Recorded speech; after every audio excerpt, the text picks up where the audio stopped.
Hello everyone, welcome to online engineering. इस particular session में हम लोग गेट 2024 में पूछे गए क्वेश्चंस जो कि आफ्टरनून सेशन में आए थे उनको सॉल्व करने वाले हैं।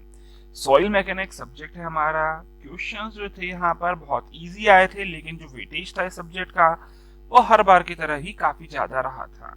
तो चलिए अभी फिलहाल देखते हैं यहाँ पर किस तरह के क्वेश्चंस आए थे, सॉल्व करके चेक करेंगे क्या आपको ये क्वेश्चंस इजी लगते हैं या टफ लगते हैं। मेरे हिसाब से मॉडरेट लेवल के क्वेश्चंस थे। देखते हैं एक करके सभी क्वेश्चंस को।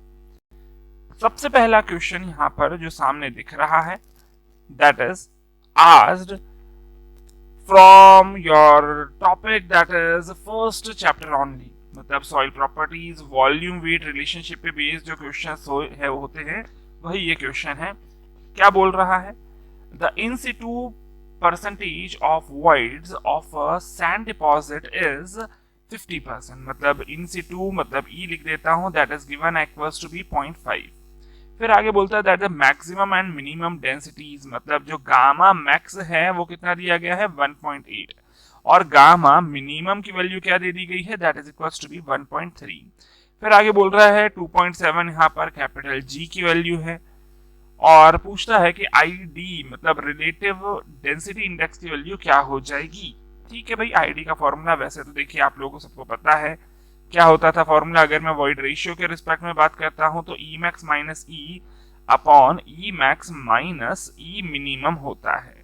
लेकिन देखिए इस क्वेश्चन में आप लोगों को ऑलरेडी गामा मैक्स और गामा मिनिमम दिए हुए हैं, तो अगर मैं गामा के रिस्पेक्ट में यहाँ पर फॉर्मूले की बात करता हूं तो वो हो जाता है gamma max into gamma minus gamma minimum upon gamma into gamma max minus gamma minimum. अब देखिए ये जो पर्टिकुलर फॉर्मूला है इसमें हमें सिर्फ और सिर्फ गामा नहीं पता है, तो गामा कैलकुलेट करने के लिए बिल्कुल आप लोगों को फॉर्मूला पता है। क्या फॉर्मूला पता है? That is equals to be G gamma W upon 1 plus E. ये फॉर्मूला आप सबको पता है ऑलरेडी। तो यहाँ पर बात समझिएगा कि आप लोगों को ई की वैल्यू दी हुई है ना। ई की वैल्यू दी है ये कि पोरोसिटी दिया हुआ है, in situ percentage of voids दिया है, तो that is nothing but that is not your void ratio, बल्कि ये हो जाएगा percentage of voids with respect to the total volume. मतलब ये है अपनी पोरोसिटी। तो ऑब्वियसली बात है पहले आपको ई की वैल्यू निकालनी पड़ेगी। ई की वैल्यू क्या होती है पोरोसिटी के रिस्पेक्ट में, that is eta minus 1 minus eta. Eta की वैल्यू दी हुई है 0.5, 1 माइनस 0.5 से डिवाइड कर देता हूं तो ये वैल्यू हो जाएगी 1। तो ई की वैल्यू आ गई अपने पास 1। अब यहाँ पर वैल्यू पुट करते हैं। जी की वैल्यू हमारे पास है 2.7। गामा डब्ल्यू की वैल्यू देखिए यहाँ पर ग्राम पर सेंटीमीटर क्यूब में ही वैल्यूज दी गई है, इसलिए गामा डब्ल्यू की वैल्यू 1 ग्राम पर सेंटीमीटर क्यूब ले लेता हूँ।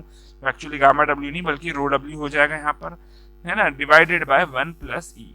सो ये वैल्यू कैलकुलेट करेंगे, this will be 2.7 by 2 that is 1.35 gram per centimetre cube आ जाता है।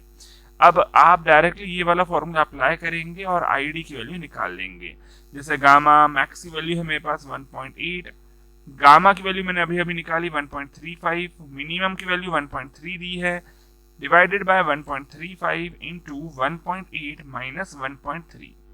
सॉल्व कर लेते हैं इसको। 1.8 इंटू 0.05 डिवाइडेड बाय 1.35 इंटू 0.5। ठीक है ना।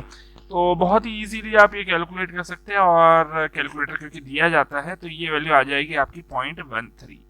ठीक है, आपको यहाँ पर 2 डेसिमल प्लेसेस के लिए पूछा था तो बिल्कुल कैलकुलेटर से सॉल्व करके आप यहाँ पर 2 डेसिमल तक राउंड ऑफ कर सकते थे।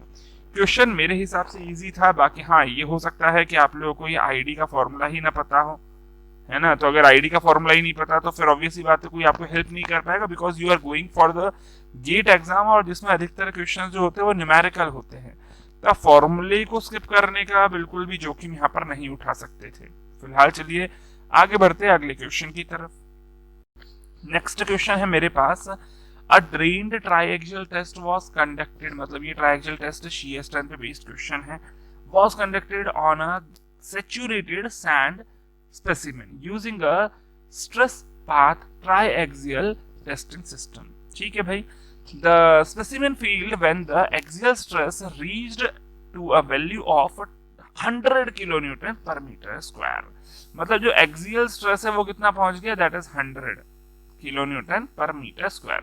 लेट अस सपोज ये है आपकी सॉइल सैंपल, तो इस पे एक्सियल स्ट्रेस जो इस डायरेक्शन में दिया हुआ है वो कितना है, that is equals to be 100 from an initial confining pressure of 300। तो इसका मतलब कि भैया आपका कन्फाइनिंग प्रेशर कितना दिया गया है, 300 kilo newton per metre square. The angle of a shearing plane with respect to the horizontal is, भैया देखिए इस डायरेक्शन में दिया है 300, ठीक है। तब बोलता है कि भैया आपको shearing plane का एंगल बताना है with respect to the horizontal, है ना। आपको फॉर्मूला पता है क्या, sigma 1 is equals to be क्या होता है, sigma 3 tan square theta plus 2c tan theta. ये फॉर्मूला आप सबको पता है, लेकिन क्वेश्चन में देखिए दिया हुआ है सैंड स्पेसिमेन। तो जहां सैंड बोला है इसका मतलब मैं क्या बोल सकता हूँ कि इसका जो सी की वैल्यू वो होगी क्या, 0 होगी। अच्छा, इसी के अलावा अगर मैं पूछता हूँ भैया चलो बताओ सिग्मा 1 की वैल्यू क्या हो जाएगी, तो that will be sigma C plus sigma A, मतलब ये हो जाएगा 300 plus 100 that is equals to be 400, और जो हमारा सिग्मा 3 रहेगा वो रहेगा आपका सिग्मा सी, मतलब 300 के बराबर। तो फॉर्मूला में पुट करता हूँ values, that is 400 is equals to be 300 into 10 square theta, है ना। अच्छा, यहाँ से आपको मिल जाता है 10 theta is equals to be क्या हो जाएगा, √4/3। और अगर यहीं से आप थीटा की वैल्यू निकालते हैं तो ये वैल्यू जो आएगी that will be equals to be around 49.10 degree आता है। ठीक है सर, चलिए इतनी बात तो क्लियर है। लेकिन अब जरा देखते हैं क्वेश्चन में पूछा गया था क्वेश्चन में angle of shearing plane with respect to the horizontal. अब देखिए यहाँ अगर मैं पूछता हूँ कि ये आपका सॉइल है, तो मेजर कौन सी डायरेक्शन में लग रहा है, मेजर लग रहा है ऊपर से, और आपका हॉरिजॉन्टल वाला जो दिख रहा है दैट इज माइनर। बट अगर मैं फेलियर प्लेन की बात करता हूं तो फेलियर प्लेन का जो एंगल होता है वो आप मेजर प्रिंसिपल प्लेन के साथ लेते हो, जिसको आप 45 प्लस और माइनस सॉरी प्लस 5/2 लिखते हो। तो यहाँ पर ये जो पर्टिकुलर एंगल है ये क्या है, this is nothing but this is the angle of a failure plane with major principal plane. और हमारे इस क्वेश्चन के हिसाब से अगर मैं बात करता हूं तो मेजर प्लेन कौन सा होगा, मेजर प्रिंसिपल प्लेन कौन सा होगा, that will be this horizontal. तो एक्चुअली ये जो थीटा है ये कुछ और नहीं, that is with respect to the horizontal ही है, हाँ या ना। तो हॉरिजॉन्टल के साथ ही एंगल पूछा गया था और हमने हॉरिजॉन्टल के साथ का ही एंगल निकाला है। दैट इज अगर मैं राउंडेड ऑफ करता हूं टू द नियरेस्ट इंटीजर तो आंसर क्या हो जाएगा, आंसर हो जाएगा यहाँ पर 49 डिग्री ओनली। ठीक है, तो बहुत इजी था क्वेश्चन ये वाला, लेकिन हाँ थोड़ा बहुत यहाँ पर आप बोल सकते हो कंफ्यूज करने की कोशिश की गई थी क्योंकि आपको हॉरिजॉन्टल के साथ एंगल पूछा गया था। मिलते हैं अगले क्वेश्चन की तरफ। नेक्स्ट क्वेश्चन है, बोलता है कि भी एक होमोजीनियस अर्दन डैम है जिसमें मैक्सिमम वाटर हेड डिफरेंस है 15 मीटर का। इसका मतलब कि यहाँ पर जो कैपिटल एच है वो कितना है, 15 मीटर। अपस्ट्रीम और डाउनस्ट्रीम के बीच में जो डिफरेंस है वो कितना है, 15 मीटर। फिर आगे बोलता है दैट फ्लो नेट हमने यहाँ पर ड्रॉ करा जिसमें पोटेंशियल ड्रॉप्स कितने हैं, मतलब नंबर ऑफ ड्रॉप्स कितने हैं, that is equals to be 10। इसका मतलब मैं क्या आपको ये पूछ सकता हूँ कि एक बार में जो इक्वी पोटेंशियल ड्रॉप है वो कितना हुआ होगा, that will be capital H upon N D, हाँ या ना। So that will be equals to be 15/10, that is 1.5 metre का ड्रॉप होता है हर बार। ठीक है, फिर आगे क्या पूछता है, that average length of element is 3 metre. Length of element कितना दिया गया है, 3 मीटर। अच्छा, न समझ में आ रहा हो तो याद दिला दूं थोड़ा सा। देखिए ये आपका फ्लोनेट बनता था, है ना। तो यहाँ पर क्या बोल रहा है कि इनिशियल और फाइनल के बीच में यहाँ दोनों में ही जो टोटल चेंज इन हेड है वो कितना है, 15 मीटर का। अच्छा, टोटल नंबर ऑफ ड्रॉप्स कितनी बार हुआ है, 1 2 3 4 5 6 7 8 9 और 10 बार ड्रॉप हुआ है। इसका मतलब जो डेल्टा एच की वैल्यू है वो कितनी हो गई, 1.5 मीटर की। फिर आगे क्या बोल रहा है कि ये जो पर्टिकुलर लेंथ है इसकी लेंथ की एवरेज वैल्यू क्या दी गई है, दैट इज 3 मीटर। ठीक है, तो अब क्या मेरे को ये बता सकते हो what will be the exit gradient. Sir exit gradient कुछ और नहीं होगा बल्कि डेल्टा एच अपॉन लेंथ होगा। मतलब ग्रेडियंट होता क्या है, that is the change in head per unit length, है ना। तो हेड कितना चेंज हुआ, 1.5 मीटर। और कितनी लेंथ में, 3 मीटर की लेंथ में। तो भाई आई की वैल्यू क्या आ गई हमारे पास, दैट इज 0.5। ये एग्जिट ग्रेडियंट हो गया है। लेकिन अब आगे बोल रहा है क्या कि फैक्टर ऑफ सेफ्टी की वैल्यू लेनी है 2। कहाँ लिखा है क्वेश्चन में, ये देखो, for a factor of safety of 2 against piping. तो भाई फैक्टर ऑफ सेफ्टी होता क्या है, that is critical upon exit gradient, है ना। तो इसका मतलब क्रिटिकल की वैल्यू क्या आ जाएगी, 2 into exit gradient. So that is equal to be 2 into 0.5। That means critical gradient की वैल्यू क्या आ जानी चाहिए, 1 आनी चाहिए।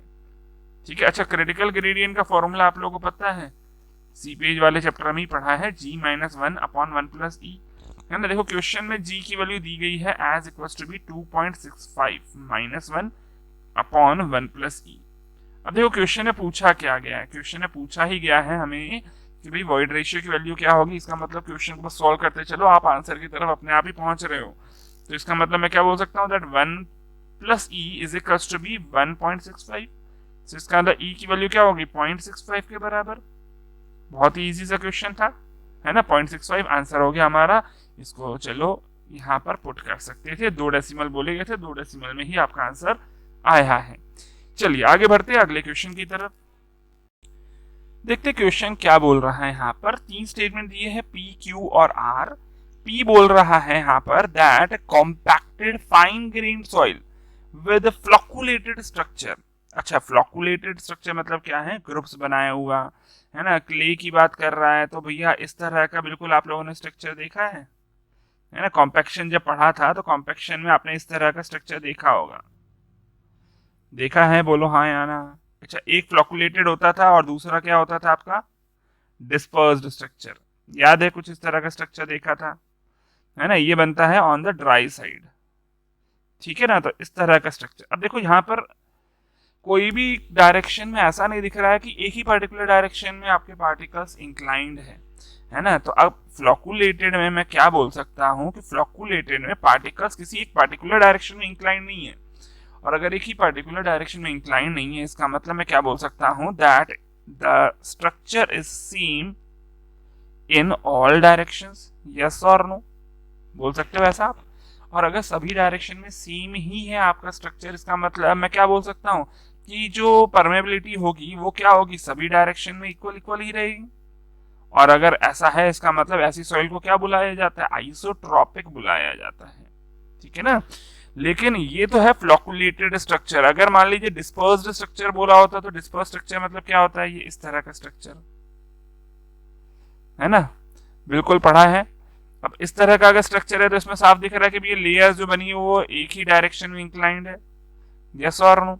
तो डिस्पर्स्ड स्ट्रक्चर जो होगा उसमें हॉरिजॉन्टल परमेबिलिटी और वर्टिकल परमेबिलिटी दोनों अलग अलग होंगी। यस और नो, दोनों इक्वल नहीं होंगी। तो ये बात एकदम यहाँ पर सही लिखी है कि भैया फ्लॉकुलेटेड स्ट्रक्चर में आइसोट्रॉपिक परमेबिलिटी होती है। तो पी जो है यहाँ पर एकदम सही स्टेटमेंट बोल सकते हो आप।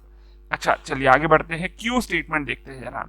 क्यू स्टेटमेंट बोलता है phreatic line is the line along which the pore pressure is always maximum। भैया देखो, ये अगर आपका अर्दन डैम है, ये आपका अर्दन डैम है और ये इस तरफ पानी भरा है, ठीक है ना। तो ये जो टॉप मोस्ट फ्लो लाइन होती है ना, यहाँ से शुरू करके इस तरफ मूव करती है। इस टॉप मोस्ट फ्लो लाइन के नीचे वाली पूरी की पूरी सॉइल कैसी रहती है, सेचुरेटेड होती है। इसके नीचे जो सॉइल होती है वो कैसी होती है, पूरी सेचुरेटेड होती है। लेकिन ये जो टॉप मोस्ट फ्लो लाइन है, टॉप मोस्ट जो फ्लो लाइन है, इसी को क्या बोलते हो आप, एज फ्रेटिक लाइन। इसी लाइन को क्या बोलते हो, एज फ्रेटिक लाइन।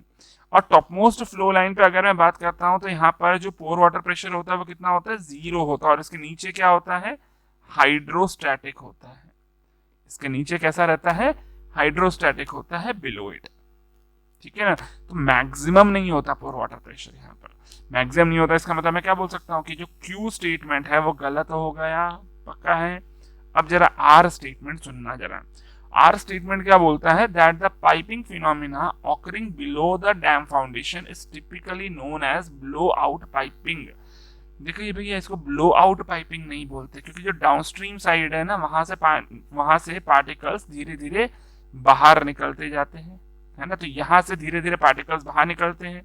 तो जो पाइपिंग है वो कहाँ से शुरू हो रही है, डाउनस्ट्रीम साइड से। यहाँ पानी भरा हुआ है, ठीक है ना।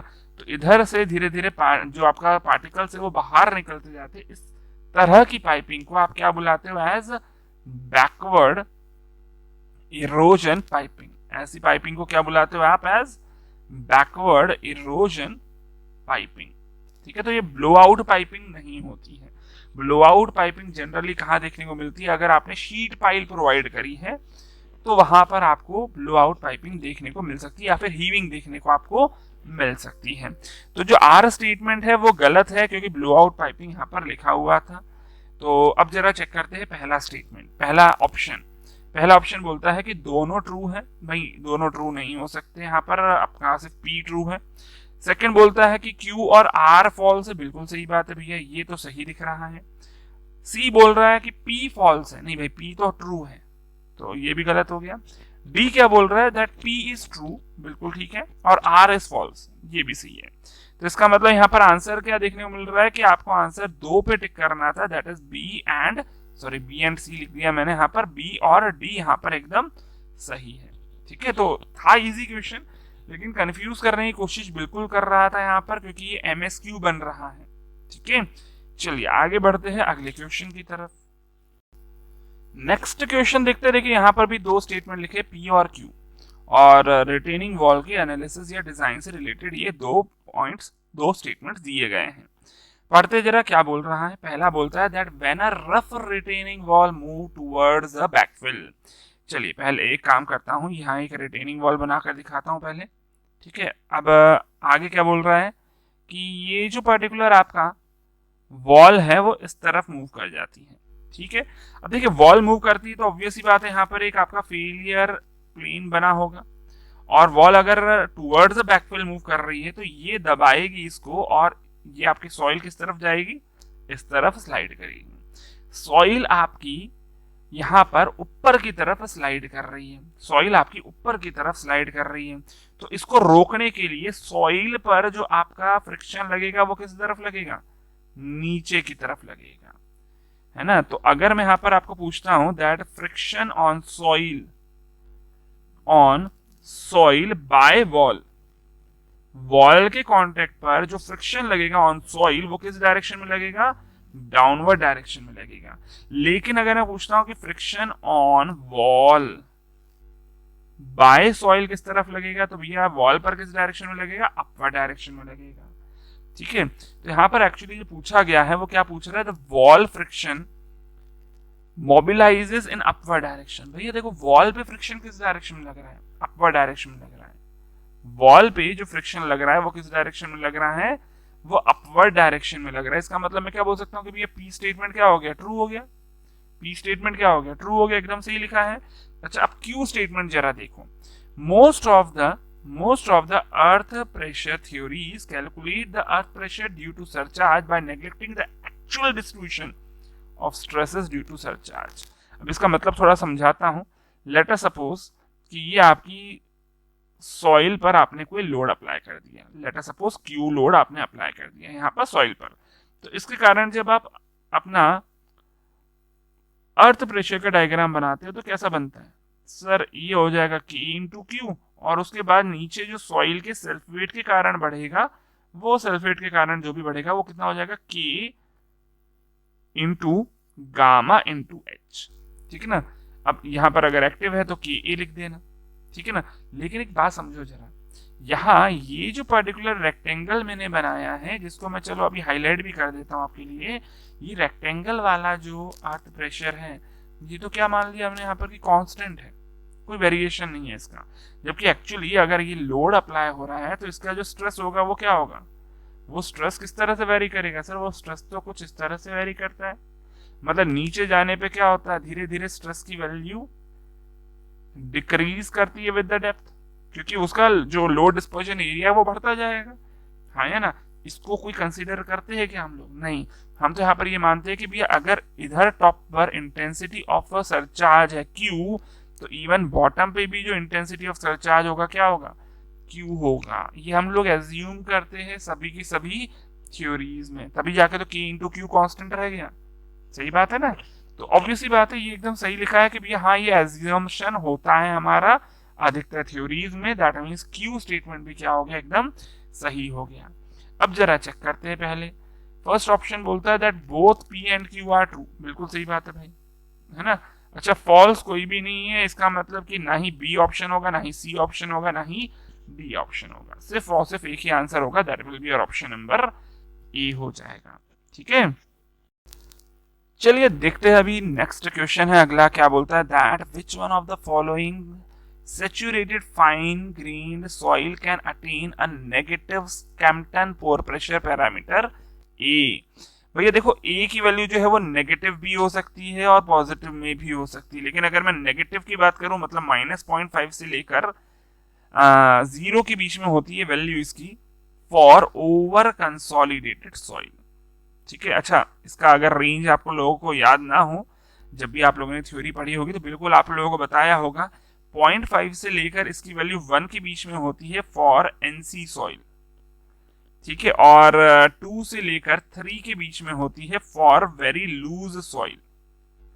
फॉर वेरी लूज सॉइल इसकी वैल्यू ज्यादा भी हो सकती है, लेकिन अभी फिलहाल क्वेश्चन में क्या पूछा है, नेगेटिव किसके लिए होती है, तो नेगेटिव किसके लिए होती है for over consolidated soil. Over consolidated soil is nothing but that is your option number D. बहुत ही इजी सा डायरेक्ट सा क्वेश्चन था, वैल्यू का रेंज वगैरह आपने पढ़ा होगा तो याद किया होगा तो ये क्वेश्चन इजीली बन जाएगा। नेक्स्ट क्वेश्चन देखते हैं, अगला क्वेश्चन देखिए यहाँ पर साफ साफ पहले लिख दिया कंक्रीट पाइल, मतलब ये है आपका डी फाउंडेशन पे बेस्ड क्वेश्चन, जिसमें लेंथ ऑफ द पाइल दिया गया है 10 मीटर और डायमीटर ऑफ द पाइल दिया गया है 0.7 metre, is embedded in a saturated clayey soil, जिसमें साथ में प्योर यूनिट कोहेजन की वैल्यू क्या दे दी गई है एज 50 किलो पास्कल, मतलब सी की वैल्यू दे दी गई है। एडहेशन फैक्टर की वैल्यू दे दी गई है 0.5। देखिए मैं बस पढ़ता जा रहा हूँ और लाइन से जितना भी सीक्वेंस में गिवन वैल्यूज है वो लिखते जा रहा हूँ। फिर आगे बोलता है net ultimate uplift pull out capacity. देखिए अपलिफ्ट पुल आउट कैपेसिटी की बात कर रहा हूँ, इसका मतलब क्या है कि ये अगर लेट अस सपोज आपकी पाइल है जो कि आपने ग्राउंड में अंदर गाड़ी थी, इसको जब आप पुल आउट करोगे तो कितना रेजिस्टेंस आएगा। ऑब्वियसली बात है रेजिस्टेंस यहाँ पर जो आएगा वो एक तो आएगा from the curved surface area, है ना।